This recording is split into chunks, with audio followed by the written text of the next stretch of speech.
Right, ఇక కీలక నిర్ణయం దిశగా తమిళనాడు సర్కార్ అడుగులు వేస్తోంది. పానీపూరిని బంద్ చేసే యోచనలో తమిళనాడు ప్రభుత్వం ఉన్నట్లుగా తెలుస్తోంది. దీనికి పానీపూరి తనిఖీల్లో బయటపడిన సంచలన నిజాలే కారణంగా తెలుస్తోంది.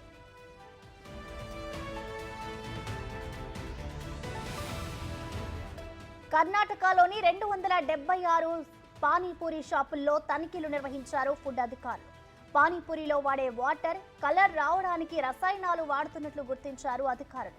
ఈ తనిఖీల్లో శాంపిల్స్ సేకరించి పరీక్షలు నిర్వహించారు. ఇందులో 41 శాంపిల్స్ లో ప్రమాదకర రసాయనాలు ఉన్నట్లు గుర్తించారు అధికారులు. ఇక క్యాన్సర్ కు కారణమయ్యే రసాయనాలు ఉన్నాయని ఇందులో నిర్ధారించారు. మరికొన్ని రిపోర్ట్ల ఆధారంగా వాటిని తమిళనాడు సర్కార్ పానీపూరిని బ్యాన్ చేసే అవకాశం ఉంది.